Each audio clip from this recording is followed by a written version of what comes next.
nílé lóko àti lẹ́yìn odi níbikíbi tí ẹ bá ti ń gbọ́ mi tẹ́ ẹ ti ń wò mí.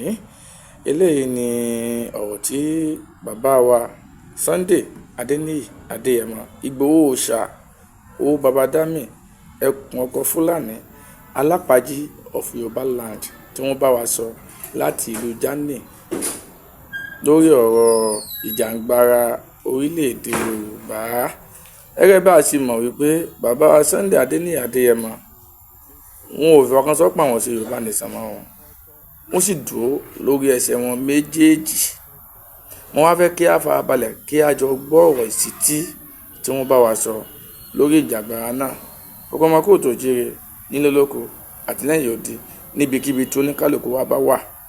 Ọ̀rọ̀ ní bàbá wa sọ yìí o, ẹ jẹ́ ká mú lò ó, ẹ jẹ́ ká gbáradì lórí mega rally tó ń bọ̀ lójú ọ̀nà.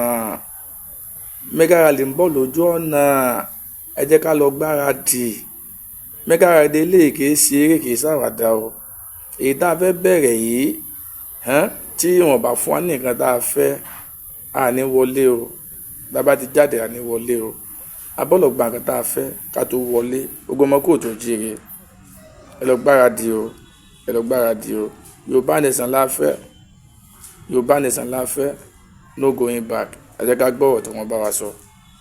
Hi, Adéyẹmọ Sunday Adéníyì, popularly known as Sunday Igboho.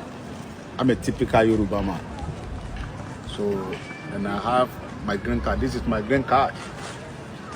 Then we have our culture. That is Yoruba culture.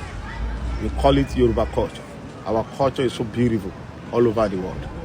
So my people, we need to join our hand together to fight for our region, our culture. So because we don't need to make our culture die. Our culture is very powerful culture all over the world. Very respectful culture.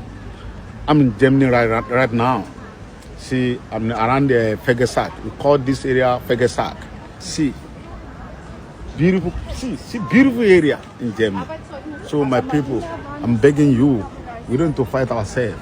We need to join our hand together to fight for our region, our culture. Very, very important. Please, my people, love is very important. It's very, very important in our region. Love is powerful. We need to join our hand together. We don't need to fight ourselves. Please, I'm begging you, my sister, my brother, please, because I'm a particular Yoruba man.